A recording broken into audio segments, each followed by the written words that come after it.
So, good evening everyone, this is your Kapil Bhaiya. In this particular session, we are going to have the first session of GAT, General Ability Test की पहली class यहाँ पर होने वाली है और majority of the people समझ गए होंगे यहाँ पर अपन क्या शुरू करने वाले हैं. We are going to start geography. ठीक है, हम लोग यहाँ पर ज्योग्राफी पढ़ने वाले हैं. अरे भैया, मतलब ज्योग्राफी तो ऐसा है कि हम लोग कॉमर्स स्टूडेंट हैं, हम लोग मैथ्स वाले स्टूडेंट हैं, ठीक है, हम लोग साइंस वाले स्टूडेंट हैं. हमने आज तक ज्योग्राफी पढ़ी नहीं है. 9th-10th क्लास में थी तो हम लोग यूट्यूब की वीडियो देखकर चले जाते थे, उसमें से थोड़े बहुत सवाल कर लेते थे. बिल्कुल ठीक है, अभी तक भले ही आपका सिनेरियो ऐसा चला होगा, ठीक है, things might have been going in this manner but not right from here. ठीक है, अब अपन इतने बढ़िया तरीके से ज्योग्राफी पढ़ने वाले हैं कि सारी चीज़ें आपको एकदम क्रिस्टल क्लियर होने वाली हैं. ठीक है, इतनी चीज़ें आप सभी को क्लियर होगी. अब मेरी बात ध्यान से सुनना. यहाँ पर जो अपन डिस्कशन करने वाले हैं, ज्योग्राफी है क्या, कैसा क्या है. यहाँ पर जो हम ज्योग्राफी कवर करेंगे, पहली चीज़ तो हम पढ़ेंगे फिजिकल ज्योग्राफी. ठीक है, ध्यान से सुनना मेरी बात. पहले जो हम यहाँ पर पढ़ेंगे दैट इज़ फिजिकल ज्योग्राफी. ठीक है, फिजिकल ज्योग्राफी का मतलब क्या होता है. फिजिकल ज्योग्राफी में 3 कॉलम होता है. ठीक है, फिजिकल ज्योग्राफी में 3 कॉलम होते हैं जिसके बारे में अपन डिस्कस करेंगे. पहला है फिजिकल ज्योग्राफी, दूसरा यहाँ पर आता है इंडियन ज्योग्राफी, ठीक है, और चौथा यहाँ पर आता है वर्ल्ड ज्योग्राफी. ठीक है, physical geography, Indian geography, world geography, ये 3 चीज़ें हम लोग यहाँ पर पढ़ने वाले हैं. अब मेरी बात ध्यान से सुनना. फिजिकल ज्योग्राफी में अपन पढ़ेंगे, इंडियन ज्योग्राफी में अपन पढ़ेंगे, वर्ल्ड ज्योग्राफी में पढ़ेंगे. यहाँ पर बहुत सारे लोग ये गलती करते हैं कि इंडियन ज्योग्राफी और वर्ल्ड ज्योग्राफी बहुत ज़्यादा सीरियसली ले लेते हैं कि यार इसमें क्या करें, कैसे क्या करें. ठीक है, ये बैकग्राउंड में एक बात बताओ, बच्चे की आवाज़ किस किस को आ रही है, हैंड रेस करना. बैकग्राउंड में बच्चे की आवाज़ किस किस को आ रही है. छोटा भाई है यार मेरा, चाचा का बेटा, आप क्या करो. ठीक है, कोई नहीं. ठीक है, तुम आप लोग भी बचपन में ऐसे ही करते होगे. ठीक है, चलो 1 मिनट रुकना. चाचा इसको चुप कर लेना. चलो स्टार्ट करते हैं यार. अब मेरी बात सुनो आप लोग यहाँ पर, जो भी मैं आपको बताने वाला हूँ. ठीक है, ज्योग्राफी जो अपन पढ़ने वाले हैं ना, पहली बात तो ज्योग्राफी क्यों पढ़ना चाहिए. ठीक है, पहली बात तो ये है कि ज्योग्राफी पढ़ना क्यों ज़रूरी है, पहले आपको ये पता होना चाहिए. भाई ज्योग्राफी पढ़ना पहली बात तो इसलिए ज़रूरी है क्योंकि एनडीए में सवाल यहाँ पर देखने को मिलता है. पहली चीज़ तो ये, एनडीए में 20 से 22 सवाल यहाँ पर ज्योग्राफी से आते हैं, इसलिए ज्योग्राफी पढ़ना ज़रूरी है. दूसरी बात क्यों पढ़ना ज़रूरी है, आप अर्थ के ऊपर रह रहे हो. ठीक है, you are residing on earth, earth planet के ऊपर आप रह रहे हो. जिस प्लैनेट के बारे में, ठीक है, कि वो प्लैनेट का कन्फिग्रेशन कैसे हुआ, उस प्लैनेट का फॉर्मेशन कैसे हुआ, उस पर होने वाली गतिविधियों के बारे में यदि आपको जानकारी नहीं है तो फिर क्या मतलब कि आप एस्पिरेंट हो. सिर्फ एनडीए एग्जाम ही एक ऐसा एग्जाम है जो कि आपको जनरल अवेयरनेस के बारे में भी बहुत ज़्यादा मजबूत बनाता है. मतलब ये सिर्फ, मैं अभी जो सेशन लिया था आप सभी को याद होगा, उसमें मैंने आपसे एक बात बोली थी कि एनडीए एग्जाम ऐसा एग्जाम है जिसकी तैयारी करते टाइम भी आपकी ग्रोथ होती है और जब आप एक्चुअली एनडीए में चले जाते हो तब भी ग्रोथ होती है. जब एनडीए से पास आउट होकर ऑफिसर बन जाते हो तब भी आपकी ग्रोथ होती है. इन द सेम मैनर, जैसे ही आपने एनडीए की तैयारी शुरू करी तो जो चीज़ आपने नहीं भी पढ़ी है, जिसको अपन बोलते हैं कि ये पढ़ना ज़रूरी है, आप वो भी पढ़ना शुरू कर देते हो. So this is the beauty of this particular exam. तो यही यहाँ पर अर्थ वगैरह के बारे में जानना, क्या क्या सारी प्रोसेस यहाँ पर हो रही हैं, अर्थ के रिगार्डिंग क्या क्या चीज़ें यहाँ पर हैं, इन सभी के रिगार्डिंग ओवरऑल स्टडी करने को हम लोग क्या बोलते हैं, इसको कहा जाता है ज्योग्राफी. ठीक है, अर्थ के कन्फिग्रेशन के बारे में जानना, description of the earth is called geography. ठीक है, अब मेरी बात ध्यान से सुनना. इतना हमने देख लिया कि हम लोग क्या करने वाले हैं, कैसे क्या करने वाले हैं. अब इसमें जो पहला कॉलम है जिसका नाम है फिजिकल ज्योग्राफी, इसको हम लोग क्या बोलते हैं, फिजिकल ज्योग्राफी. अब भैया इतना बड़ा नाम है, ऐसे कैसे आपने बोल दिया फिजिकल ज्योग्राफी. देखो कुछ नहीं है फिजिकल ज्योग्राफी. पहली बात तो अर्थ, 3 चीज़ बहुत इंपॉर्टेंट है. ठीक है, 3 चीज़ें they are very very important. पहली चीज़ क्या है जो कि हमारे अर्थ के ऊपर सस्टेन करने के लिए बहुत ज़रूरी है. पहली चीज़ क्या है, ज़मीन, लैंड. दूसरा क्या है, पानी, वाटर. और तीसरा क्या है, एयर. ठीक है, ध्यान से सुनना.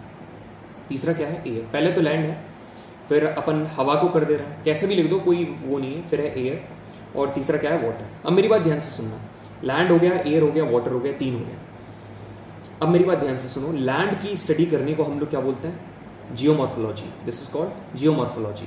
जियोमॉर्फोलॉजी अपनी कॉपी में लिखते जाना. ठीक है, जो हवा है, हवा मतलब कि हवा से बनता है एटमॉस्फेयर. एटमॉस्फेयर की स्टडी को हम लोग क्या बोलते हैं, क्लाइमेटोलॉजी, क्योंकि उससे क्लाइमेट बनता है. ठीक है, क्लाइमेटोलॉजी.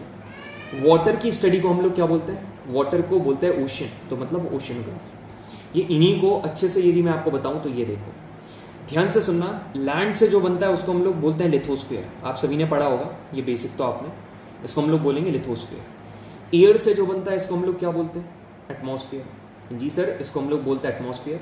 और जो वाटर से बनता है इसको हम लोग क्या बोलते हैं? क्या बोलते हैं? हाइड्रोस्फीयर। तो यहाँ पर लिथोस्फीयर की स्टडी करना, लिथोस्फीयर की स्टडी करना, इसको क्या बोलोगे? जियोमॉर्फोलॉजी। एटमॉस्फेयर की स्टडी करना क्लाइमेटोलॉजी, हाइड्रोस्फीयर की स्टडी करना ओशनोग्राफी। ये तीनों चीजें। अब मेरी बात ध्यान से सुनो, मैंने आपको लिथोस्फीयर के अंदर क्या पढ़ाया? लिथोस्फीयर के अंदर मैंने आपको बढ़िया तरीके से वॉल्केनो के बारे में पढ़ा दिया।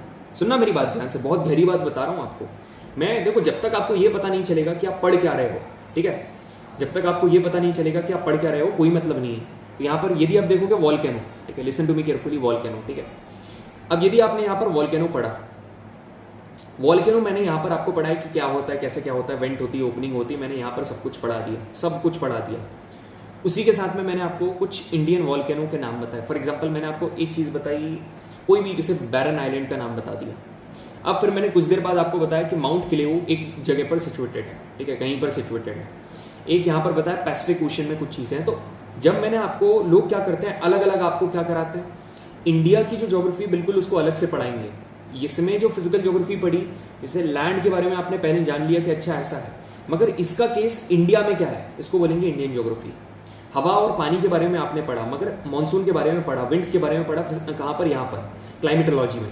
मगर इंडिया में कौन सी विंड चलती है ये पढ़ने के लिए इंडियन ज्योग्राफी। ऐसे किसी वर्ल्ड में किसी दूसरी विंड चलती है, उसको हम लोग क्या बोलेंगे? That would come under the category of world geography. तो एक चीज बोलूंगा, वर्ल्ड ज्योग्राफी का बिल्कुल भी आपको टेंशन लेने की जरूरत नहीं है। You need not worry about world geography at all, ठीक है। वर्ल्ड ज्योग्राफी की चिंता करने की बिल्कुल भी जरूरत नहीं है। मेन जो चीज जिसके ऊपर फोकस करनी है वो क्या है? Physical geography. इससे मैक्सिमम सवाल पूछे जाते हैं। और एक बात बता दे रहा हूँ भाई, यदि किसी को टेस्ट करना है कि वो कितना अच्छा टीचर है ना, आप उसे फिजिकल ज्योग्राफी पढ़ लो, ठीक है। इंडियन ज्योग्राफी को तो फैक्ट्स तो कोई भी पढ़ा कर चला जाएगा, वर्ल्ड ज्योग्राफी के फैक्ट्स तो कोई भी पढ़ा कर चला जाएगा। जब बारी आती ना फिनोमेना की, और हम लोग यहाँ पर इतने बढ़िया लेवल के क्वेश्चन करने वाले, इतने बढ़िया लेवल का टेस्ट सॉल्व करने वाले हैं ना, कि each and everything is going to be in your favour, ठीक है। अब मेरे को बताओ, ये इतना मैंने गंदा करके लिख दिया है, इतनी चीज़ें सभी को समझ में आई कि नहीं, है ना? इतनी चीज़ें हैंड रेस कर लो यदि चीज़ें क्लियर हैं तो।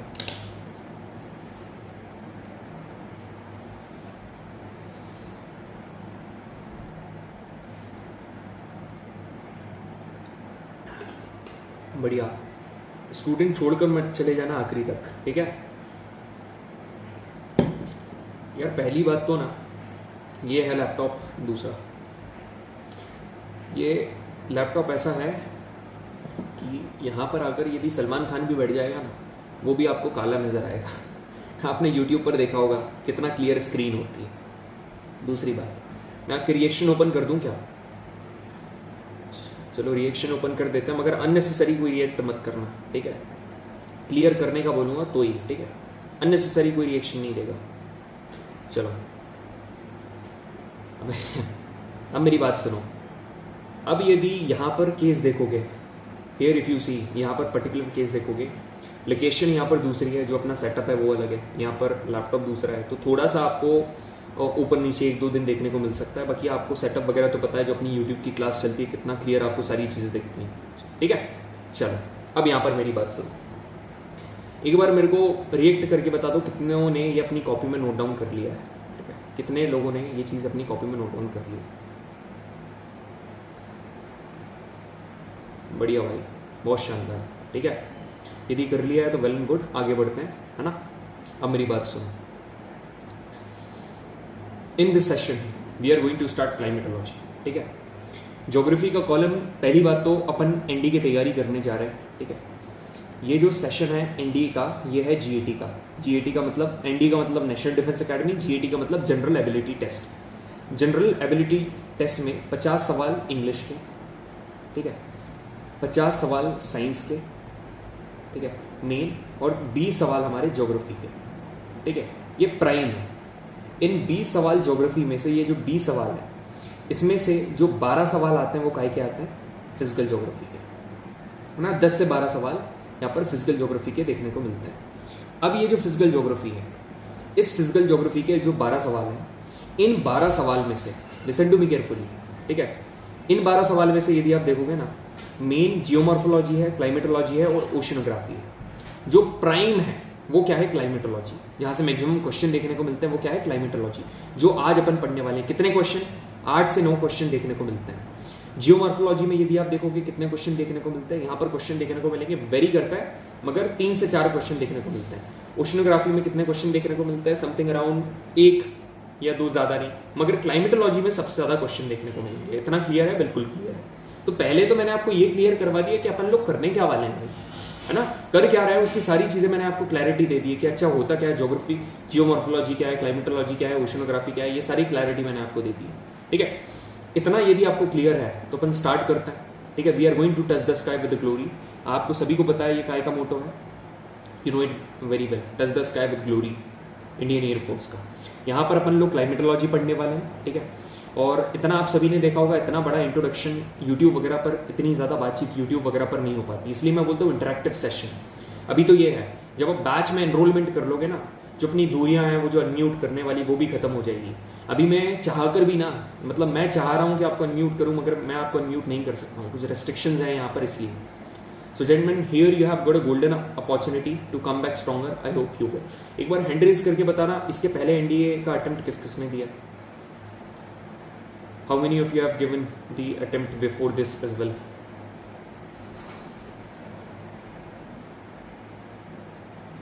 कितने लोग एनडीए का अटेम्प्ट ऑलरेडी दे रखे हैं?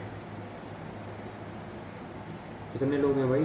अरे बढ़िया यार, 31, 32, 30, बढ़िया, मतलब 30 लोग समथिंग अराउंड दे रखे हैं पहले, है ना। तो लगभग इतनी इन्फॉर्मेशन तो आपको है किस तरीके से चीज़ें चलती हैं। बढ़िया है, तो फिर आगे बढ़ते हैं। एक बार और ये मेरे को बता दो, कॉपी पेन किस किसने उठा लिया है? ठीक है, कॉपी पेन किस किसने उठा दिया है? कुछ इंपॉर्टेंट बात मैं आपको बता रहा हूँ, वो अपनी कॉपी में लिख लेना। ठीक है, बढ़िया। अब मेरी बात सुनो, जो इंपॉर्टेंट बात मैं आपको बता रहा हूँ यहाँ पर लिख रहा हूँ। ठीक है, पहली चीज़, जो व्हाट्सएप ग्रुप बने हुए हैं, जो व्हाट्सएप ग्रुप बने हुए हैं जहाँ पर मेरा पर्सनल कॉन्टैक्ट नंबर आपके पास है, ठीक है, नरेंद्र सर का पर्सनल कॉन्टैक्ट नंबर आपके पास है, वो जो ग्रुप है ना, मैं एक चीज़ बोलूँगा आपसे, चाहे आपको तैयारी करनी हो नहीं करनी हो, इस ग्रुप पर ना कुछ भी हो जाए, यहाँ पर 4 महीने तक ना एक्टिव रहना है। ठीक, 4 महीने तक इतना ज़्यादा एक्टिव रहना। आप चाहे व्हाट्सएप की नोटिफिकेशन हटा दो, सब कुछ हटा दो, मगर ये वाला जो ग्रुप है ना, इससे आपको नहीं हटना है। You have to be damn active over on this group. ठीक है, पहली बात तो ये। दूसरी चीज़ ये कि जो भी मैं बता रहा हूँ इसके नोट्स वगैरह बनाते चलो। एक कॉपी आप बना लो इंग्लिश की, ठीक है, इंग्लिश की कॉपी बना लो। A4 साइज़ की जो कॉपी आती है ना, वो बना लो। A4 साइज़ की लिख लो, A4 साइज़ की कॉपी बड़ी वाली, या फिर कुछ जो भी बनाना है वो। और पेज 150 पेज से ज़्यादा यार, 200 पेज से ज़्यादा। सुनना, एक कॉपी फिजिक्स की अलग बनाओ, ठीक है, केमिस्ट्री की अलग बनाओ, बायो की अलग बनाओ। बायो की कॉपी में 100 पेज, केमिस्ट्री की कॉपी में 100 पेज, फिजिक्स की कॉपी में 200 पेज। इतना कोई नहीं बताता है भाई, ठीक है। ज्योग्राफी की कॉपी अलग बनाओ, ज्योग्राफी की कॉपी में 200 पेज, ठीक है, ज्योग्राफी की कॉपी 200 पेज। उसके बाद जब हिस्ट्री और पॉलिटी पढ़ेंगे, हिस्ट्री एंड पॉलिटी, उसकी कॉपी में आपको अलग बना दो। इतना मैंने सभी आपको एकदम स्कूल जैसे कराते हैं ना, वैसे आपको बता रहा हूँ। इतना क्लियर है? बिल्कुल सर क्लियर है। अब इतना बताने के बाद एक चीज़ याद रखना, you are not a NEET JEE CA CS aspirant, ठीक है, you are a defence aspirant. Try to be as matured as you can, ठीक है। आपके अंदर जो मेच्योरिटी है वो भरी पड़ी होना चाहिए। ये मेच्योरिटी आती है क्लैरिटी से, कि आपके अंदर क्लैरिटी है कि ये एग्ज़ाम मेरे को क्लियर करना है। इतनी बातें मैं आगे आपको नहीं बताऊंगा, मगर जो भी बता रहा हूँ ये इसको दिमाग में बना के रखना, ठीक है। ये क्लैरिटी मैंने आपको यहाँ पर दे दी है कि क्या हम लोग करने वाले हैं, सारी चीज़ें कैसे करके करनी है। आई होप आपने ये सारी चीज़ें अपनी कॉपी में नोट डाउन कर ली होगी, ठीक है। आगे बढ़ते हैं, ओके। तो ज्योग्राफी जो अपन पढ़ने वाले हैं ना, एक चीज़ की एश्योरिटी मैं आपको दे देता हूँ, ठीक है। यहाँ पर आपको ज्योग्राफी ओवरऑल जब अपन कवर करते हैं ना, तो इसमें 9th की NCERT भी होती है, इसके सिलेबस कवरेज में 10th की भी होती है, इसमें 11th की भी इवन होती है। तो कुछ प्रीवियस ईयर क्वेश्चन भी होते हैं, है ना, अलग अलग प्रीवियस ईयर क्वेश्चन की किताबें यहाँ पर देखने को मिलती हैं। दिशा होती है, ओशवाल होती है, और XYZ बहुत सारी किताबें होती हैं प्रीवियस ईयर क्वेश्चन की। यहाँ पर कुछ अलग अलग कॉम्पिटेटिव एग्जाम है, उनके प्रीवियस ईयर क्वेश्चन होते हैं। तो बाकी एक चीज़ मैं आपसे बोल रहा हूँ, you need not read NCERT, pathfinder and other refresh. कुछ भी आपको रीड करने की जरूरत नहीं है, ठीक है, कुछ भी रीड करने की जरूरत नहीं है। You need not look for other practice question, कोई भी बाकी प्रैक्टिस क्वेश्चन की तरफ भागने की जरूरत नहीं है। आपको बिल्कुल भी बर्डन लेने की जरूरत नहीं है याद करने की। You just enjoy the series and take part in it बढ़िया तरीके से। सो होता है ना, चाय पियो बिस्किट खाओ, जेठालाल। वैसे ही करके आपको क्या करना है, बैठे रहना है, ठीक है, प्रॉपरली। जैसे मैं बैठा हूँ ना लाइट सोर्स में, यहाँ तो लाइट सोर्स प्रॉपर नहीं है, कोई बात नहीं, नहीं तो सामने अपने लाइट लगा रहता है, ठीक है, खाली स्क्रीन दिख रही है, वैसा आपको दिखता नहीं है, प्रॉपरली दिखता है। बाकी प्रॉपरली बैठो, हवा में बैठो, पानी की बॉटल लेकर बैठना आगे से, ठीक है, जैसे मैं लेकर बैठा हूँ, पेन लेकर बैठो, कॉपी लेकर बैठो, लेटना मत, ठीक है। अब अपन लोग शुरू कर रहे हैं, ठीक है, ज्योग्राफी हम लोग यहाँ से पढ़ने वाले हैं। So are you all ready for it, ठीक है। इतना टाइम अपन यूजुअली नहीं लेंगे, बाकी मेरे को बता दो, are you all ready for it, for your better clarity I am telling you. Don't worry about the syllabus, 3 महीने में सिलेबस एक तरफ कर देंगे विद सारी चीज़ें दिमाग में। इतना मेरे को बता दो, इतनी चीज़ें सभी को क्लियर है क्या? जल्दी, बढ़िया, ठीक है। यदि इतनी चीज़ें क्लियर है ना तो अपने हैंड्स डाउन कर लो, ठीक है, you may down your hands. जितने लोग भी हैंड रेज कर रखे हैं ना, वो लोग हैंड्स डाउन करो और फिर अपन शुरू करते हैं बढ़िया तरीके से। सो जेंटलमैन, इस पर्टिकुलर सीरीज में हम लोग शुरू करने वाले क्लाइमेटोलॉजी के साथ। यहाँ पर बाकी जगह जितनी जगह भी आप पढ़ने जाओगे ना, वो शुरू कराते हैं जियोमॉर्फोलॉजी के साथ, मगर मैं यहाँ पर शुरू करने वाला हूँ क्लाइमेटोलॉजी के साथ। क्यों? क्योंकि whenever you are dealing with geomorphology, कभी भी आप जियोमॉर्फोलॉजी पहले पढ़ने जाओगे ना तो आप बोर हो जाओगे। उसमें सोलर सिस्टम भी देखो, बोर ऐसा है कि मेरे पास तो 100% ट्रिक है, आपको बहुत सारी चीज़ों की टिप्स पता चलेगी, ट्रिक्स पता चलेगी, याद करवाने को तो मैं इजीली करवा दूंगा, मगर most important thing is the interest. पहले वो चीज़ करो ना, पहले से जो आपका रास्ता है उसमें बोर्डम क्यों लाना, उस रास्ते को कठिन क्यों बनाना, तो पहले उन चीज़ों के बारे में स्टडी करो जो कि आसान है। और आसान का मतलब ये नहीं है, आसान का मतलब जहाँ से और भी ज़्यादा सवाल एनडी एग्जाम में देखने को मिलते हैं। सो यहाँ पर अपन लोग गैसेस के बारे में बात करेंगे, वाटर वेपर, डस्ट पार्टिकल के बारे में बात करेंगे, एटमॉस्फेयर की जो लेयर्स होती हैं उनके बारे में बात करेंगे, इंसुलेशन होता है इसके बारे में, टेम्परेचर के बारे में बात करेंगे और एटमॉस्फेरिक प्रेशर के बारे में बात करेंगे। इतने सारे टॉपिक पूरे कंप्लीट नहीं करेंगे, आपने देखा होगा यूट्यूब की एक क्लास में इतने सारे टॉपिक अपन कंप्लीट कर लेते हैं। यहाँ पर अपन साथ में याद करते हुए चलेंगे, कॉपी में नोट डाउन करते हुए चलेंगे, सारी चीज़ें बढ़िया तरीके से करेंगे। तो gentleman, those who are commit nothing are distracted by everything. मैं हर बार बोलता हूँ, कभी भी ये वाला टॉपिक चाहे यूट्यूब पर देखने को मिले, आपको यहाँ पर कमिटमेंट करना पड़ेगा कि यहाँ से ना मैं थोड़ा मेच्योर्ड रहूँगा, ठीक है। मैं ये मेच्योर्ड वर्ड बार बार यूज़ करूँगा, मेरे अंदर थोड़ी मेच्योरिटी होगी। अभी I would try to behave like an officer, ठीक है। मैं छपरी नहीं बनूंगा, ठीक है, यहाँ पर लिख दे रहा हूँ, मैं छपरी नहीं बनूंगा, ठीक है। मेरा कुछ आज से स्टैंडर्ड होगा, ठीक है। मैं एक स्टैंडर्ड एस्पिरेंट हूँगा, ठीक है, क्योंकि मेरे को ये यूनिफॉर्म पहननी है, ठीक है। ये वाली यूनिफॉर्म यदि आपको पहननी है ना, जो यहाँ पर ये दीदी ने पहनी है, तो बेटा इसके लिए बहुत मेहनत करनी पड़ती है, डिस्ट्रैक्टेड नहीं रहना है, आपको कमिट करना है। चलो आगे बढ़ते हैं। हमारा ये क्लियरली आपको अर्थ पृथ्वी दिख रही है, ठीक है, ये जो आपको अर्थ दिख रही है ना, इस अर्थ को देखने का नजरिया सबका अलग अलग होता है, ठीक है। मेरे को यहाँ पर एक अलग नजरिए से पृथ्वी दिखेगी, आपको एक अलग नजरिए से पृथ्वी दिखेगी। जो मैं जिस तरीके से आपको दिखाना चाह रहा हूँ ना, उस तरीके से देखना। ये बादल जो दिख रहा है ना, इसके नीचे क्या है, ये बिल्डिंग्स वगैरह बनी हुई है, ये देखो, यहाँ पर फ्लाइट उड़कर जाती है ना, फ्लाइट से यहाँ पर है, फॉर एग्जाम्पल ये यहाँ पर MP है मान के चलो, और ये यहाँ पर क्या है, ये जम्मू है भाई, जम्मू, ठीक है, जम्मू जा रहे हैं अपन लोग LOC फतह करने, वो नहीं कर रहे हैं तो अपन ही कर देते हैं। तो यहाँ पर अपन यहाँ पर जा रहे हैं जम्मू। अब जब जम्मू के लिए निकल रहे हैं ना, तो समझो आप मेरी बात, ऊपर अपन कहाँ से, अपना जो प्लेन है वो कहाँ से जाएगा, यहाँ से। प्लेन से नहीं जाते हैं अपन, जाएंगे एयरक्राफ्ट से सीधे, ठीक है। Be one step away, we one step ahead of everyone. Aircraft से जा रहे हैं अपन जम्मू, यहाँ पर चलेगा अपना एयरक्राफ्ट। तो अब मेरी बात ध्यान से सुनो, MP से जो अपन जम्मू जा रहे हैं, तो ये ऊपर जो बादल दिख रहे हैं वहाँ जा रहे हैं। तो मेरी बात सुनो, ये पृथ्वी बस इतनी दिखी है आपको, इतनी, ऐसा करके पूरी ऐसा करके गोल है, गोल। अब सुनो, इसके उस साइड भी है, मतलब इधर, समझ रहे हो, इस साइड भी है, इसके इस साइड भी है, इसके इस साइड, मतलब स्फीयर है, एक बॉल की तरह है पूरी पृथ्वी। यहाँ पर ये माउस दिख रहा होगा, आप सिर्फ ऐसी नहीं है, पूरी ऐसी, ऐसे सर्कुलर में है ना, ऐसा राउंडेड है पूरी, आपको ऐसे कवर्ड दिखेगी। समझ में आ रहा है, ऐसे पूरी कवर है। तो अब सुनना मेरी बात, इस पृथ्वी को कवर करने के लिए, है ना, पूरा एक ब्लैंकेट बना हुआ है। सुनना, ये माउस है, लिसन टू मी केयरफुली, इसको कवर करने के लिए ये मैंने कर लिया, ठीक है। ये पूरा कवर है, मेरा जो पाम है इसके ऊपर ऐसा कवर कर लिया, ये कवर करते हुए आपको दिख रहा है पूरा जो है। अब यहाँ पर जो कवर कर लिया ना जिस चीज ने, इसको बोलते हैं एटमॉस्फेयर। अब आज आपको समझ में आया कि एक्चुअली में एटमॉस्फेयर दिखता कैसे है। अब इस एटमॉस्फेयर में है क्या, आपको इस एटमॉस्फेयर में अलग अलग प्रकार की गैसेस देखने को मिलेगी। सर ये तो कॉमन है। आपको यहाँ पर वाटर वेपर देखने को मिलेंगे, बिल्कुल। वाटर वेपर क्यों नहीं देखने को मिलेंगे, वेपर आपको देखने को मिलेंगे। सर हमको वाटर वेपर का मतलब नहीं पता, भाई तेरे को तो ज्योग्राफी का भी मतलब नहीं पता था ना, ठीक है, मगर अब तेरे को ज्योग्राफी का भी मतलब पता चला, ठीक है। ऐसे चल के आगे बहुत सारी चीजें जिनका मतलब नहीं पता चला, अब आगे चल के पता चलेगा। वाटर वेपर है, यहाँ पर डस्ट पार्टिकल भी आपको देखने को मिलते हैं यार, इतनी धूल मिट्टी है, ठीक है, कितने सारी धूल मिट्टी है, बिना मुंह बांधे अपन बाहर निकल नहीं सकते। मगर बाहर निकलने की बात नहीं, अपन तो ऊपर निकलने की बात कर रहे हो भैया, मतलब कि घर से बाहर निकल रहे हैं वहां पर डस्ट पार्टिकल है, ऊपर जाएंगे तब भी डस्ट पार्टिकल है, हाँ जी है, ठीक है। मगर जितना ऊपर जाओगे उतना डस्ट पार्टिकल कम होते जाता है, मगर इसके बारे में अपन आगे बात करेंगे। गैसेस है, वाटर वेपर है, डस्ट पार्टिकल है।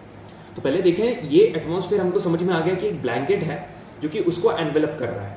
अब आगे मेरी बात ध्यान से सुनना, ब्लैंकेट कैसा, क्या क्या चीज है? Atmosphere is the sphere of the gases, ठीक है। गैसेस का क्या है, एक स्फीयर है ना, स्फीयर है। It envelopes the earth round. Envelope करना मतलब कि ऐसे पूरा कवर करना। एनवेलप करना का मतलब क्या होता है, कवर करना। आपने वो चैप्टर पढ़ा है किस किसने, क्या नाम है यार, लेंचो वाला किस किसने पढ़ा, लेंचो वाला, लेटर टू गॉड भाई, the most powerful person on भाई भगवान से पैसे मांग रहा है पढ़ा है ना, बढ़िया। कितने पैसोस मांगे थे उसने, 50 पैसोस। पैसे चाहिए भाई को, पैसे नहीं मिले तो क्या। अच्छा हुआ उसने एफआईआर करी थी क्या, हाँ, कोर्ट नहीं गया, ये तो कोर्ट भी चला जाता। अब सुनो मेरी बात, उसमें जो लेटर होता है ना, उसको रखने के लिए आपने देखा होगा एक ऐसा होता है, ऐसा पाउच, उसको पता क्या बोलते हैं, इसको भी एनवेलप बोलते हैं। तो यही चीज है जो है एनवेलप करता है अर्थ को। जो एयर है ना, is an integral part of the earth mass, है ना, अर्थ मास का इंटीग्रल पार्ट है। और जो एटमॉस्फेयर का टोटल मास है उसमें 99% जो चीज है, ठीक है, 99% is confined up to the height of 32 kilometre from the earth surface. इसका मतलब क्या है सर, इसका मतलब ये है कि ये आपकी अर्थ है, ठीक है, दिस इज योर अर्थ, ये अर्थ है, ठीक है सर। हम ऊपर जाते जा रहे हैं, ऊपर जाते जा रहे हैं, यहाँ पर 10 किलोमीटर, यहाँ पर आए 20 किलोमीटर, यहाँ पर आए 30 किलोमीटर, ठीक है। तो ये जो 32 किलोमीटर है ना, इस 32 किलोमीटर तक आपको 99% एटमॉस्फेयर दिखे, 99% ऑफ द एटमॉस्फेयर यहां तक देखने को मिलेगा। उसके बाद फिर बचा हुआ 1% है ना, वो इसके ऊपर 99% 32 किलोमीटर की हाइट तक है। मतलब जितने भी जो 3 के बारे में बात करा ना, gases, water vapour, dust particle, जितनी भी ये सारी चीजें हैं, ये कहां तक प्रेजेंट है, 99% 32 किलोमीटर तक प्रेजेंट है, ज्यादातर, ठीक है। बिल्कुल सर, क्लियर है इतना। अब जो एयर है, आपको सभी को पता है एयर एक इंटीग्रल पार्ट है एटमॉस्फेयर का। एयर क्या है, एक कलरलेस है, ओडरलेस है, मतलब इसका कोई कलर नहीं है। ओडरलेस मतलब, ओडर का मतलब होता है स्मेल, ओडर का मतलब होता है स्मेल, ठीक है, इसकी कोई स्मेल नहीं। अब जब ये जो हवा है ना ब्लो करती है, इसको बोलते हैं विंड। आज तक तो आपको एयर और विंड का मतलब भी नहीं पता था कि दोनों में क्या अंतर है, दोनों में डिफरेंस क्या है। आज आपको वो भी पता चल गया क्या, कि एयर एक इंटीग्रल पार्ट है अर्थ के एटमॉस्फेयर का। जब ये हवा मूव करती है, ठीक है, the horizontal movement of the air is called wind, movement of the air is called wind. जब मूव कर रही होती है उसको विंड बोलते हैं, और जो पार्ट है, जो एक गैसेस फॉर्म है, उसको एयर बोलते हैं। अब ऑक्सीजन की बात करोगे, it is almost negligible quantity at the height of 120 kilometre. इसका मतलब क्या है भाई, नेग्लिजिबल का मतलब है ना के बराबर, ठीक है, ना के बराबर। यदि मैं बोलूं students after joining the batch of roar NDA are left with negligible doubt, एकदम ना के बराबर इनको डाउट होता है, ना के बराबर भी नहीं होता है, ठीक है। तो 120 किलोमीटर की हाइट तक यहां पर क्या पाया गया है, ऑक्सीजन, ठीक है। उसके बाद यहां पर ऑक्सीजन नहीं है, ना के बराबर है। Carbon dioxide and water vapour are found only up to 90 kilometres. Carbon dioxide और वाटर वेपर सिर्फ 90 किलोमीटर तक प्रेजेंट है, इसके बाद यहां पर देखने को नहीं मिलेंगे। कार्बन डाइऑक्साइड और वाटर वेपर सिर्फ 90 किलोमीटर तक है। तो पहले अपन ने ऑक्सीजन का देखा, ऑक्सीजन का कितना, 120 किलोमीटर, और फिर हमने काय का देखा, कार्बन डाइऑक्साइड, और कार्बन डाइऑक्साइड के बाद वाटर वेपर, ये कितना है, 90 किलोमीटर, दिस इज 90 किलोमीटर। और जो अब आपके दिमाग में एक डाउट क्या आ रहा होगा कि भैया जब एटमॉस्फेयर ही 32 किलोमीटर तक है तो ये 120 किलोमीटर तक कैसे प्रेजेंट है, ये कैसे है, ये आपके दिमाग में आ रहा होगा ना मेरे भाई। 32 किलोमीटर तक 99% है, 99%, बचा हुआ 1% तो इसके ऊपर भी है, तो हो सकता है बचे हुए 1% में ऑक्सीजन आ रही है, ठीक है। तो यहां पर याद करने लायक चीज क्या है, मैं आपको बता रहा हूं, आप वो याद करो। 32 किलोमीटर तक 99% एटमॉस्फेयर है, पहली चीज ये है। कपिल भैया ने याद करने को बोला, बढ़िया, अच्छी बात है। अब यहां पर दूसरी चीज याद करने की क्या है, ऑक्सीजन कहां तक है, 120 किलोमीटर तक है, बिल्कुल सही याद है। Oxygen is present only up to 120 kilometre, इसके बाद एकदम नेग्लिजिबल है। कार्बन डाइऑक्साइड और वाटर वेपर, ठीक है, कार्बन डाइऑक्साइड जो कि अपन रिलीज करते हैं, ये कहाँ तक है, 90 किलोमीटर तक है, ये 90 किलोमीटर तक प्रेजेंट है। इतनी चीजें सभी को याद है कि नहीं, ये वाला क्वेश्चन देख लेते हैं। What is the thin layer of gases around the earth, ठीक है, जो अर्थ के अराउंड जो पतली वाली लेयर है गैसेस की, इसको क्या बोलेंगे, अर्थ के अराउंड जो पतली वाली लेयर है गैस की, इसको हम लोग बोलते हैं एटमॉस्फेयर। अब मैं आपसे एक चीज बोलूंगा, कई लोग सोच रहे होंगे कि भैया इसी सेम कंटेंट आपने मगर जल्दी जल्दी यूट्यूब के ऊपर पढ़ा रखा है। यार कंटेंट में ना अभी भी अपग्रेडेशन होंगे, ठीक है, अभी भी आपको कुछ कुछ चेंजेस यहाँ पर देखने को मिलेंगे, देयर विल बी चेंजेस, ठीक है, कोर्स में आपको और भी चेंजेस देखने को मिलेंगे, मगर एक जो सबसे बड़ा चेंज है जो कि गेम चेंजर है, जो कि है टेस्ट। अब आपको टेस्ट जो है ना, टेस्ट वहां पर यूट्यूब पर देखने को नहीं मिलेंगे, जो मैं बार बार आपसे जिक्र कर रहा हूँ ना, paper leak test, paper leak test, ये कहाँ से मिलेंगे, ये यही हमारे कोर्स में आपको देखने को मिलेंगे, ठीक है। इतना क्लियर है सभी को? Is it clear to everyone? जल्दी बता दो।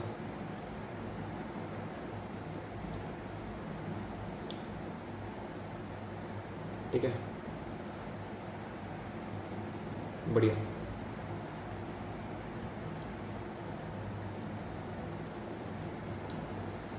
सही है यार, इतने ही बच्चे सिंसियर हैं क्या एग्जाम क्लियर करने के लिए? बाकी के तो मतलब आना रहता है स्टार्टिंग का देखने के लिए, ठीक है।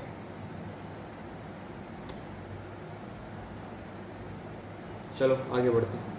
यहाँ पर देखो हमारा एटमॉस्फेयर बना कैसे, है ना, बेसिक चीजें जरा देख लो, एटमॉस्फेयर बना कैसे। पहले क्या पास्ट में यदि आप देखोगे ना, सिर्फ 2 प्रकार की यहाँ पर गैसेस पाई जाती थी, मतलब आप ऐसे भी बोल सकते हो, पास्ट में जितनी भी लाइटर गैसेस थी, जो हल्की गैसेस हैं, वो हमारे एटमॉस्फेयर में प्रेजेंट थी। तो जितनी भी हल्की गैसेस प्रेजेंट थी, उनमें से जो मेजर गैसेस थी वो कौन कौन सी थी, हाइड्रोजन और हीलियम। हाइड्रोजन और हीलियम यहाँ पर लाइटर गैसेस पाई जाती थी। अब ये जो गैसेस के बाद क्या हुआ, हमारी पृथ्वी के ऊपर बहुत ज्यादा वॉल्केनिज्म देखने को मिला। यहाँ पर क्या हुआ, वॉल्केनिज्म, मतलब जो वॉल्केनो होता है ना, ये वॉल्केनो, और इस वॉल्केनो में से तो आपको पता है गैसेस भी निकलती। तो जब इस वॉल्केनिज्म के बाद अलग अलग गैसेस निकली, जैसे nitrogen, carbon dioxide, sulphur dioxide, vapour, ये सारी की सारी एटमॉस्फेयर में है। जब ये एटमॉस्फेयर में आई तो गैसेस कंडेंस होकर क्या बना लेती हैं, सर सभी को पता है, क्लाउड्स बना लेती हैं। तो जब यहाँ पर क्लाउड्स बने तो ये एटमॉस्फेयर में आई, तो आप समझ रहे हो धीरे धीरे करके एटमॉस्फेयर बन गया। जब ये क्लाउड बने तो इन्होंने बारिश करी, तो जो ऐसा डिप्रेशन वाला एरिया था वहां पर पानी फिल्ड हो गया, यहाँ से ओशन बन गई। यहाँ पर अब सर यहाँ पर ऑक्सीजन कैसे आई, यहाँ पर मतलब ऑक्सीजन तो निकलेगी नहीं वॉल्केनो से, ऑक्सीजन कैसे आई? तो यहाँ पर एक एनारोबिक रेस्पिरेशन हुई थी। मतलब एनारोबिक रेस्पिरेशन मतलब एक ऐसी रिएक्शन जो कि बिना ऑक्सीजन से होती है ना, ऑक्सीजन के एब्सेंस में जो रेस्पिरेशन होती है उसको एनारोबिक रेस्पिरेशन बोलते हैं। साइनोबैक्टीरिया ने कराई थी, जिसकी वजह से लेटर ऑन यहाँ पर क्या देखने को मिली, ऑक्सीजन इन दी एटमॉस्फेयर। तो इस तरीके से ओवरऑल एटमॉस्फेयर हमारा बना। ये बिल्कुल भी आपसे नहीं पूछेगा, हाँ बस यहाँ से एक क्वेश्चन आपसे पूछ सकता है, क्या कि अर्ली एटमॉस्फेयर में कौन सी गैसेस प्रेजेंट थी, कौन सी, हाइड्रोजन और हीलियम, जो कि लाइटर गैसेस थे। ठीक है, क्लियर है इतना सभी? अब 3 चीजें most important, these are the composition of the atmosphere. ठीक है, जो एटमॉस्फेयर है उसके कंपोजिशन के बारे में बात करते हैं। 3 पिलर स्टार्टिंग में मैंने बता दिया था, पहला है गैसेस, दूसरा है वाटर वेपर और तीसरा है डस्ट पार्टिकल। गैसेस के बारे में पढ़ते हैं, गैसेस कौन कौन सी है। 2 प्रकार की गैसेस है, ठीक है, 2 प्रकार की, एक है फिक्स्ड, ठीक है, एक है फिक्स्ड और एक है फ्लक्चुएटिंग, और एक है फ्लक्चुएटिंग। फ्लक्चुएटिंग का मतलब क्या है, मतलब कि जो कि कांस्टेंट नहीं है, चेंज होती रहती है। फिक्स्ड का मतलब कांस्टेंट और फ्लक्चुएटिंग मतलब वेरिएबल। अब यदि आपने बचपन से पढ़ते आ रहे हो, जो नाइट्रोजन है हमारे एटमॉस्फेयर में 78% प्रेजेंट है, क्या कभी आपने 78 से 79 होते हुए देखा है? नेवर। ऐसा नहीं है कि, ऐसा तो नहीं होता है ना कि 6th क्लास में आपने पढ़ा है कि 6th क्लास में आपने मतलब नर्सरी क्लास में आपने LKG ABCD पढ़ी, नर्सरी के बाद जब LKG में आए आपने उठाकर वर्ड्स बनाना सीख ली। ऐसा नहीं है, जैसे यहाँ पर 78% पढ़ा, इसी का आगे चल के आपकी टीचर ने बोला जितनी हाई क्लास में जाओगे इसका भी लेवल बढ़ जाएगा तो 78 का 80 हो जाएगा। ऐसा नहीं है भाई। नाइट्रोजन 78% प्रेजेंट है तो 78% प्रेजेंट है, ऑक्सीजन 21% प्रेजेंट है तो 21% ही प्रेजेंट है। ठीक है, तो इनको कहा जाता है कांस्टेंट गैसेस, जो कि फिक्स्ड अमाउंट में प्रेजेंट है। नाइट्रोजन यूज होता है प्लांट के, मतलब प्लांट इसको यूज करते हैं अमोनिया के फॉर्म में, ठीक है, और ऑक्सीजन कंबशन के लिए यूज होती है। कंबशन मतलब आग लगाना, जो कि आपके रिश्तेदार करते हैं, मतलब वो वाला नहीं, आग मतलब कि एक्चुअली में फायर, ठीक है, ऐसे करके। अब यहाँ पर देखो वेरिएबल, जो कार्बन डाइऑक्साइड है ये वेरिएबल है। अपन जैसे बोलते हैं ना पॉपुलेशन बढ़ रही है ना, इतना ज़्यादा जो कार्बन डाइऑक्साइड है इससे ग्लोबल वार्मिंग भी हो रही है, ठीक है, ये जितना ज़्यादा बढ़ता है हार्मफुल है। अब जैसे ओजोन है, ये भी आपकी क्या है, वेरिएबल है। मीथेन CH4 ये भी वेरिएबल है, ठीक है। अब यहाँ पर ये जो लाइन लिखी हुई है ना, CO2 is transparent to incoming solar radiation but opaque to outgoing terrestrial radiation. इसका आप मेरे को बस एक क्लास का टाइम दो, अगली वाली क्लास में इतने बढ़िया तरीके से आप इसका मतलब समझ जाओगे ना। जस्ट गिव मी 1 क्लास, ठीक है, आप सारी चीज़ें क्लियर करोगे। बस मैं बेसिकली आपको बता दे रहा हूँ। फॉर एग्जाम्पल ये देखो, ये क्या है, सन, ठीक है, सन देखने को मिल रहा है। इसके बाद ये क्या है, अर्थ, ठीक है, ये है अर्थ। ये रेडिएशंस आ रही हैं, जो रेडिएशन सन की तरफ से आ रही हैं, मतलब कि आना मतलब इनकमिंग। सन की रेडिएशन मतलब कि solar radiation, solar radiation, incoming solar radiation, इसको हम लोग क्या बोलेंगे, इंसोलेशन। अब जो अर्थ रिलीज करेगी, अर्थ का काम पता कैसा है, अर्थ का काम पता कैसा हो, आपका भी काम अर्थ जैसा होना चाहिए। कैसे पता, फॉर एग्जाम्पल ये मैं हूं, ठीक है, ये मैं हूं, मैंने आपको क्या करा, बढ़िया तरीके से जितना मेरे से हो सकता है मैंने आपको नॉलेज दिया, ठीक है। जितना मैंने आपको दिया उतना ही आपने आउटपुट निकाल दिया, उतने ही तगड़ा आपने टेस्ट में परफॉर्म कर दिया, उतने ही तगड़ा आपने एग्जाम में परफॉर्म कर दिया, आपने एग्जाम क्लियर कर दिया, ठीक है। अर्थ का काम पता क्या है, जितना इसने इनकमिंग सोलर रेडिएशन रिसीव करी है ना, उतनी सारी की सारी ये क्या कर देगी, ये रिलीज कर देगी। ये क्या कर देगी, रिलीज। इनको हम लोग बोलते हैं आउटगोइंग, आउटगोइंग मतलब अब ये बाहर निकल रहा है, outgoing terrestrial radiation, outgoing terrestrial radiation. बस इतना करो, है ना। अब कौन ट्रांसपेरेंट है, कौन ओपेक है, ये अपन बाद में देखेंगे, ठीक है। ट्रांसपेरेंट का मतलब होता है आर पार निकल जाना, ओपेक का मतलब नहीं निकलना, ठीक है। CO2 जो है आप सभी को पता है, it possess green house effect, ये ग्रीन हाउस इफेक्ट करता है। जो ओजोन है ये प्रेजेंट, अब ओजोन आपको पता होना चाहिए, ओजोन क्या है, ओजोन पता क्या है, ये जो अर्थ है ना, ये जो सन है, सन से जितनी भी हार्मफुल रेडिएशंस आ रही हैं, आप सभी को पता है गर्मी में कितनी, ठीक है, हार्मफुल रेडिएशंस।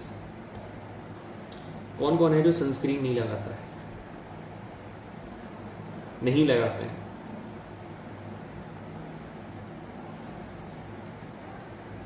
हाँ, कौन कौन है, बढ़िया भाई, कौन, अब कितने लोग अमीर हैं जो लगाते हैं, अमीर वाले लोग देखो, अमीर वाले लोग अभी लगाने वाले हैं, कितने भाई जो लगाते हैं। ये कपिल देव और ब्रिकिया मंशा, आप लोग के तो हमेशा हैंड रेज रहते हैं भाई, आप कभी डाउन भी कर लिया, कितने लोग हैं जो लगाते हैं। कई लोग तो पता अमीर बोल दिया तो मतलब अब जानबूझकर हैंड रेज नहीं करेंगे, क्यों, वो सुना है कि नहीं आप लोगों ने, I found my friend, I caught my friend having skin care, दोस्त को स्किन केयर करते हुए पकड़ लिया, लड़के को देखा है ना, वही दोस्त को पकड़ लिया स्किन केयर करते हुए। अब उसको डर है कि मैं पूरे फ्रेंड से कल मैं बता दूंगा कि ये स्किन केयर कर रहा है, इसलिए अब दोस्त ना गन्ने का जूस पिलाएगा, बड़ा गिलास 20 रुपये वाला 20 रुपये वाला। चलो आगे बढ़ते हैं, ठीक है, listen to me carefully. Outgoing terrestrial radiation और incoming terrestrial radiation, solar radiation. अब जो इनकमिंग सोलर रेडिएशन आ रही है, जिसकी वजह से कई लोगों की स्किन के ऊपर जब ये रेज पड़ेंगी तो भाई बहुत हार्मफुल है, ये अर्थ के लिए भी हार्मफुल है, सभी चीज़ों के लिए हार्मफुल है। तो ऑलरेडी भगवान ने हमको एक चीज़ दे रखी है, हमारे ऊपर दया करते हुए, एक ओजोन लेयर। यहाँ पर ये ओजोन लेयर है ना, ये ओजोन लेयर जो है ना, ये हमको प्रोटेक्ट करती है सन की यूवी रेडिएशन से, अल्ट्रा वायलेट रेडिएशन जो आती है ना, उससे प्रोटेक्ट करने का काम करती है ये। मगर हम लोग इतना क्या बोलूँ मैं आपसे, इतनी हार्मफुल एक्टिविटीज़ कर रहे हैं जिसकी वजह से ये ओजोन लेयर भी डिप्लीट हो रही है। मतलब डिप्लेट होना मतलब कि कम होना, ठीक है, अपन ने पढ़ा है ना ओजोन लेयर का डिप्लेशन मतलब खत्म होना, धीरे धीरे करके ये भी जा रही है। तो ये जो ओजोन लेयर है ये 10 से 50 किलोमीटर की रेंज में प्रेजेंट है। ये क्या करती है, फिल्टर करती है और एब्जॉर्ब करती है यूवी रेडिएशन को जो कि सन से आ रही है। ओजोन लेयर की यदि अपन थिकनेस की बात करेंगे, कैसे मेजर करते हैं? डॉप्सन से। तो डॉप्सन यूनिट है जो कि ओजोन की थिकनेस मेजर करने के लिए यूज होती है। इतना क्लियर है? यदि अभी बैच की 100% क्लास होती ना तो मैं अनम्यूट करके एक एक से पूछता, सही बता रहा, और तब तक आगे नहीं बढ़ता, तब तक आपको समझना छोड़ो, याद नहीं होता। ठीक है भाई, मेरे को बहुत फिक्र है यार, समझ में आ रहे हो? कौन मतलब मैं क्यों तुमको स्कूल में यहाँ पर तुमको याद क्यों करवाता हूँ? कोई मेरे को बताएगा? मैं याद इसलिए नहीं करवाता हूँ तुमको कि क्योंकि तुम मेरे को 3,000 रुपये दोगे। मैं याद तुमको इसलिए करवाता हूँ ताकि स्कूल में तुमको समय मिल सके स्कूल लाइफ एंजॉय करने का। ठीक है, अभी स्कूल में जाके फिर याद करोगे, घर पे याद करोगे तो फिर क्या मतलब है ना। इसलिए मैं एडिशनल कॉम्प्लीमेंट्री बेनिफिट आपको दे रहा हूँ कि यहीं पर याद कर लो, बाकी टाइम बढ़िया मजे करो। ठीक है, स्कूल में चिल करो। आगे बढ़ते हैं। एनडी के सवाल हैं भाई। Which one of the following is not a main green house gas? इसमें से कौन सी है जो कि मेन ग्रीन हाउस गैस नहीं है? जल्दी बता दो। ग्रीन हाउस गैस नहीं है। Which one among the following atmospheric gases filters out most of the ultraviolet radiation of the sun? ठीक है, अभी हमने पढ़ा ओजोन। ठीक है, अभी हमने पढ़ा ओजोन। पहले वाले का आंसर ऑक्सीजन है। कौन कौन एग्री करता है? Which one of the following is not a main green house gas? कौन कौन एग्री करता है कि पहले वाले का आंसर ऑक्सीजन है?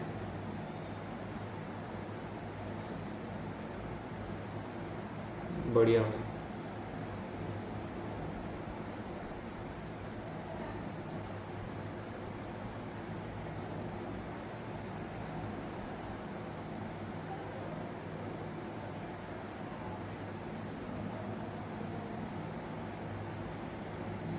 क्या हुआ प्रखर? हाँ, अरे देवांश भी है क्या यहाँ पर? देवांश दासमाना, एक मिनट जरा देखने दो। देवांश,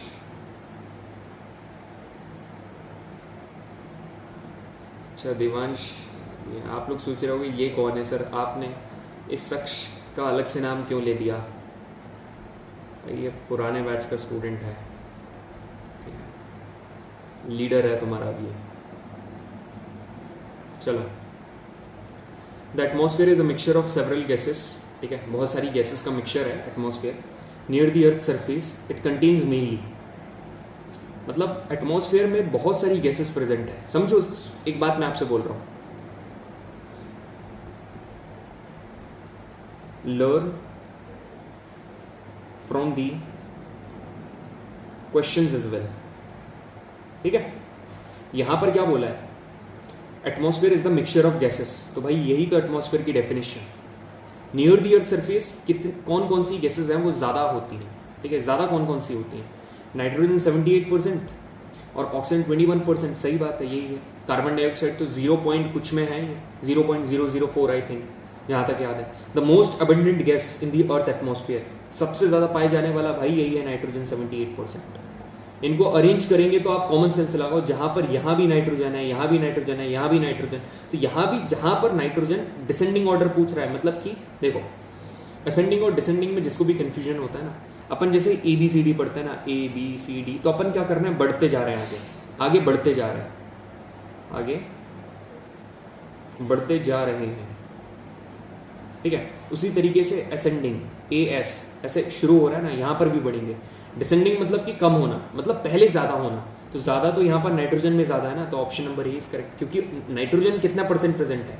78%। ऑक्सीजन फिर कितना परसेंट प्रेजेंट है? 21%। फिर आर्गन, फिर कार्बन डाइऑक्साइड। ठीक है, क्लियर रखना।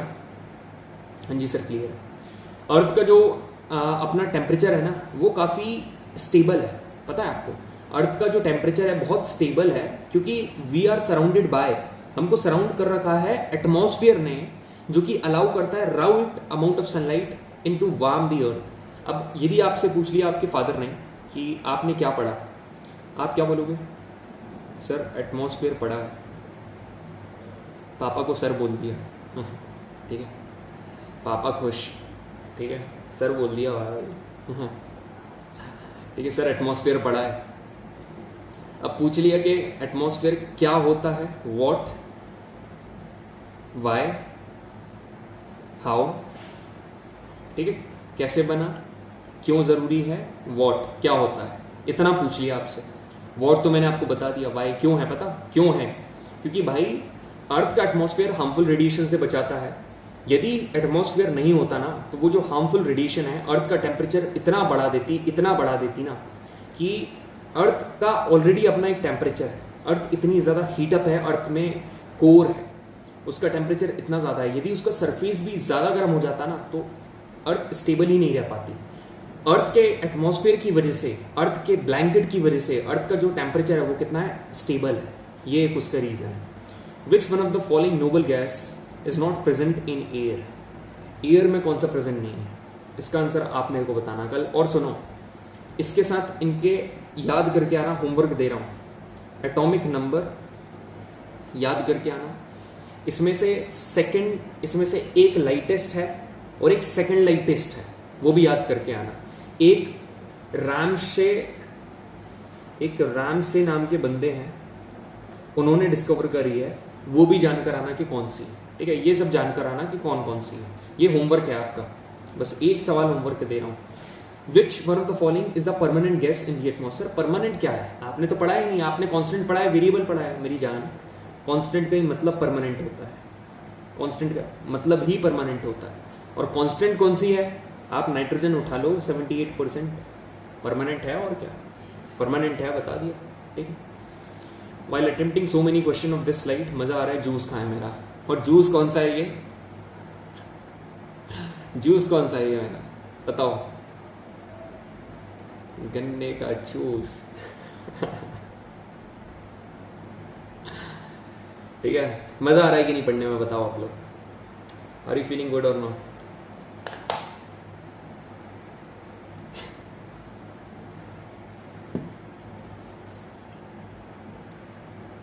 बढ़िया भाई।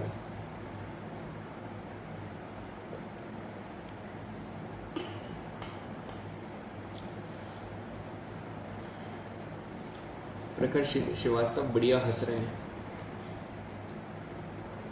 मजा आ गया भाई को। एक बार बताए क्या हुआ, मैं ऐसे ही डेमो क्लास ले रहा था या लाइव क्लास ले रहा था, उस भाई उसका जो यूज़र नेम था वो कुछ भी होगा, XYZ।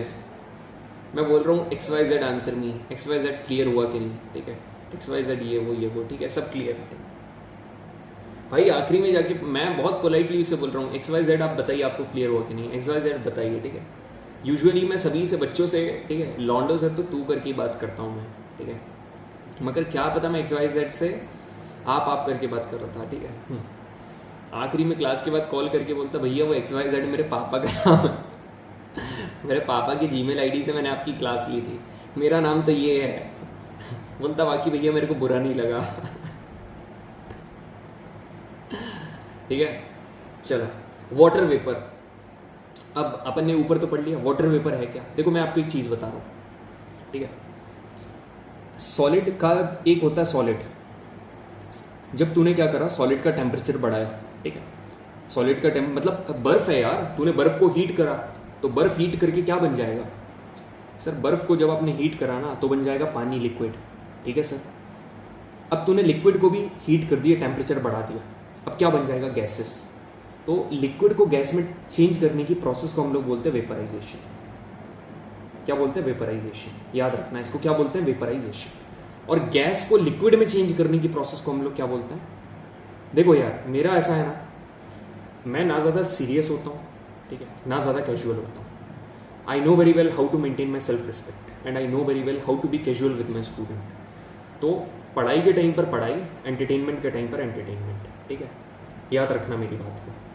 जब तुम इतने, पता बढ़िया बंदा कौन लगता है मेरे को, सबसे बेस्ट पर्सन कौन लगता है मेरे को, मज़े के टाइम पर खूब मज़े कर रहा है, ठीक है, बढ़िया मस्त एकदम, like the back venture of the class. और जैसे ही दिख रहा है ना टेस्ट का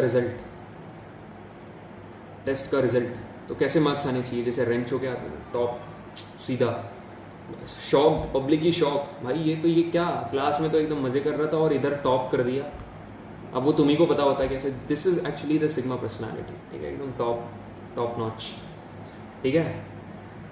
गैसेस से लिक्विड में चेंज करने को क्या बोलेंगे? दबाना गैसेस को, टेम्परेचर कम करना, मतलब कंडेंस करना, कंडेंसेशन, ठीक है। वेपर बन रहा है तो वेपराइजेशन, जस्ट उसका उल्टा कंडेंसेशन, याद करवा दी ये चीजें। तो अब जो गैसेस बनी वाटर वेपर, अब सुनना मेरी बात, यहां पर क्या है, वाटर वेपर क्या है, वेरिएबल गैस है एटमॉस्फेयर में जो कि डिक्रीज होती विद ऑल्टीट्यूड। सर ऑल्टीट्यूड क्या होता है ये समझ में नहीं है।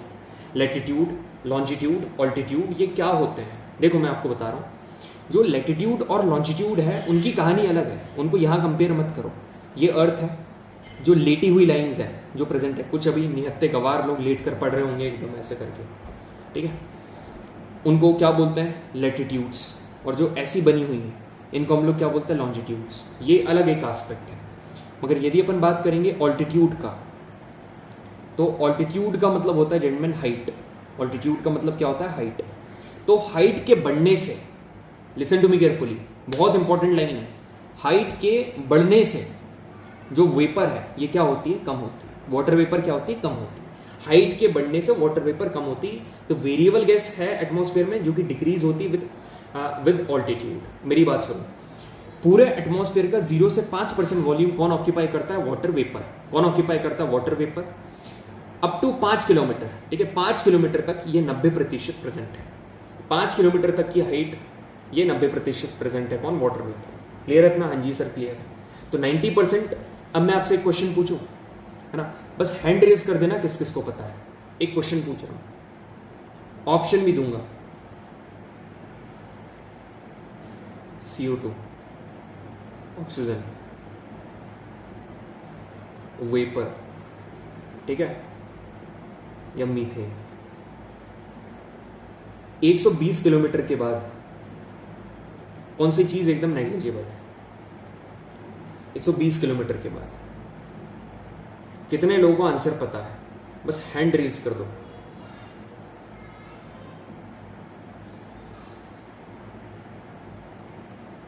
बढ़िया, ठीक है। यदि आप 2 ऑप्शन में भी कंफ्यूज हो ना तो भी बढ़िया है, ठीक है। अब अपन दोबारा वो चीज को रिवाइज करेंगे जो पढ़ी ना, क्योंकि इंपॉर्टेंट है। सुनना मेरी बात ध्यान से। ये देखो,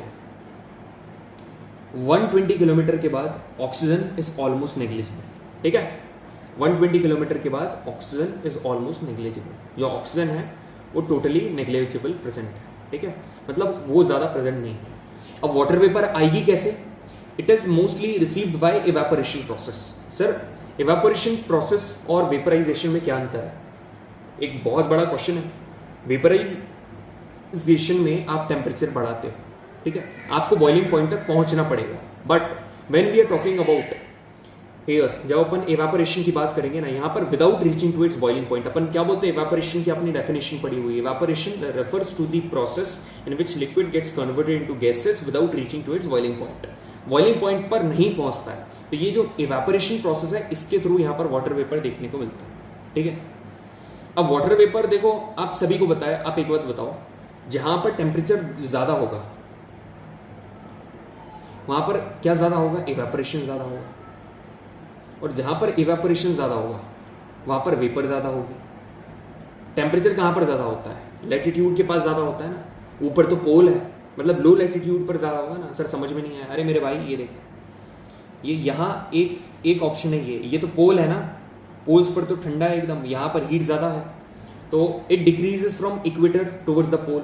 इक्वेटर से तो पोल पर जाएगा तो वाटर वेपर कम होगी ना, इक्वेटर से पोल पर जाएगा तब भी कम होगी, और हाइट बढ़ाएगा तब भी कम होगी। वाटर वेपर पता क्या करता है? जो इंसुलेशन आती है ना सन से, कई हद तक उसको एब्जॉर्ब कर लेता है। It absorb the part of the insulation from the sun. और water vapour act like green house gas. अभी ऊपर अपन ने एक क्वेश्चन करा जिसका आंसर क्या था? ऑक्सीजन था। Water vapour green house gas की तरह एक्ट करता है, और ये अलाउ करता है अर्थ को ना ही ज्यादा गर्म हो और ना ही ज्यादा ठंडी हो, क्योंकि सफिशिएंट अमाउंट ऑफ इंसुलेशन को एब्जॉर्ब करने का काम इसका भी है। कितना करता है ये अपन आगे वाली क्लास में देखेंगे। तो जेंटलमैन मेरे को बताइए, वाटर वेपर आप सभी को क्लियर हुआ कि नहीं? बहुत इंपॉर्टेंट है, क्वेश्चन यहां से रेज होगा। बताइए, let me know whether is it clear to you और नॉट।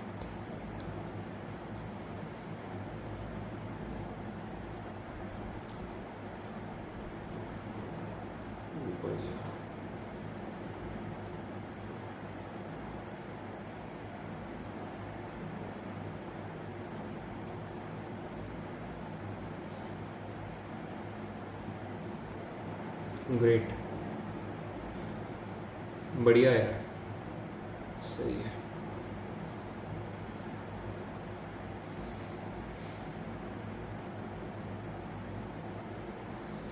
ज्योग्राफी पढ़ने में मज़ा किस किस को आ रहा है? हैंड रेज करो।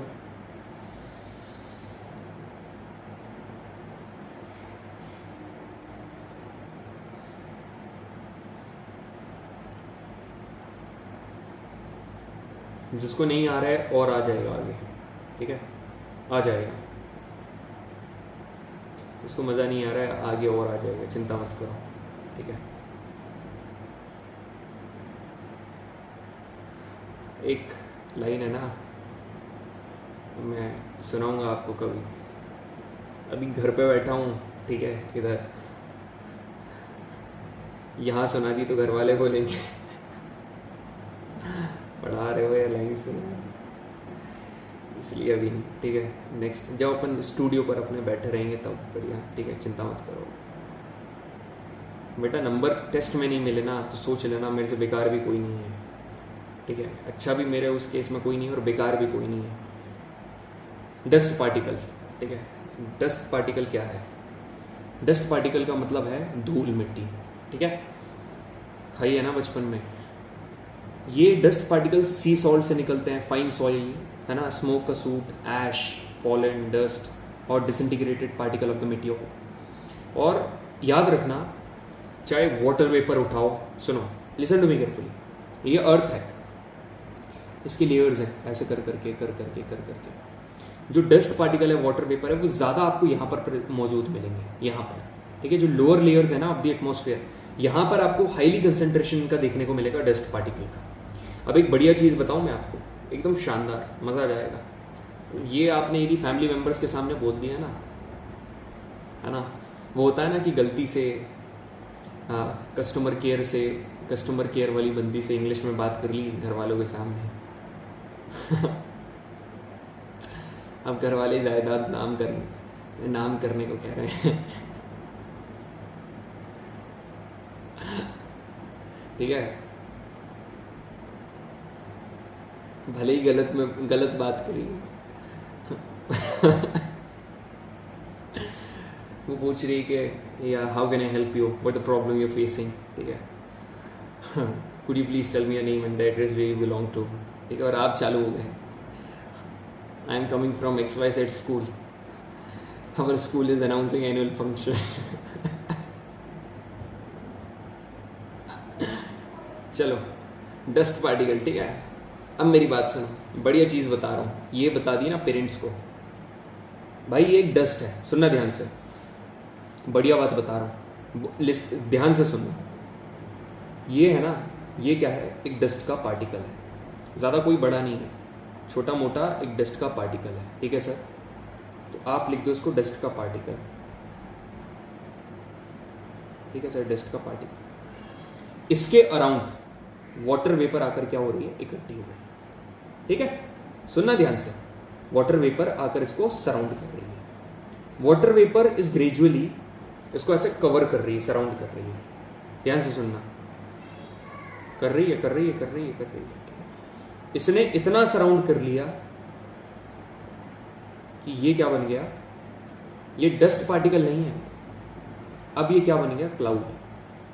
तो जिस डस्ट पार्टिकल ने वाटर वेपर को कलेक्ट करके क्लाउड बनाया, ठीक है जनाब, अब उस डस्ट पार्टिकल को डस्ट पार्टिकल मत बोलो, उस डस्ट पार्टिकल को हाइड्रोस्कोपिक न्यूक्लियाई बोलो, ठीक है। जैसे कस्टमर केयर से इंग्लिश में बात करने के बाद आपको घर का इकलौता वायरस कहा जा रहा है ना, उसी तरीके से डस्ट पार्टिकल को क्लाउड बनाने के बाद हाइड्रोस्कोपिक न्यूक्लियाई कहा जाएगा, ठीक है। बढ़िया, क्लियर है सभी को? Is it clear to everyone? Clear है? एक लाइन में बोलना भूल गया क्या? सरपंच की बेटी अब नस काटने को तैयार है ये तो मैं बोलना भूल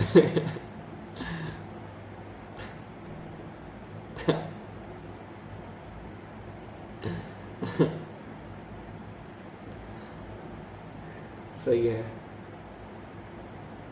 अब देखो रिश्ते आने लगे हैं साइड से।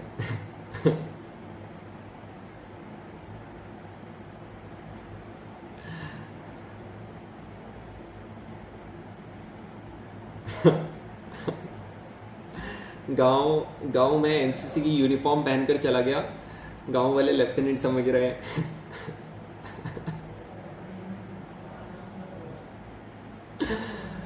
कोई नहीं, ये आप कर सकते हो भाई। गांव वालों को लग रहा है कि भाई ये ऑफिसर बन गया, इंडिया की यूनिफॉर्म है। चलो ये वाला क्वेश्चन करते हैं, यूपी पीएससी प्रीलिम्स में पूछा हुआ है। The reason for the diffusion of light in the atmosphere. ठीक है, आप सभी को पता है लाइट का आपको पता है जैसे ये सन है, सन से लाइट आ रही है, ये सन है, सन से लाइट आ रही है, ये क्या होती है डिफ्यूज। क्यों? यहाँ पर जो पार्टिकल प्रेजेंट ये ऐसे डिफ्यूज हो जाती है क्योंकि यहाँ पर प्रेजेंट है डस्ट पार्टिकल।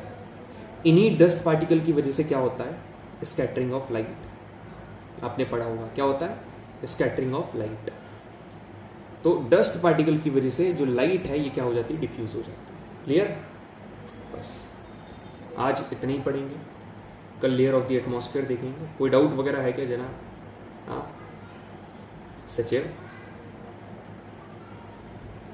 जल्दी बताइए, डाउट वगैरह नहीं है क्या? क्लियर है? हाँ, कितने लोगों को क्लियर है? हैंड रेस कर दो।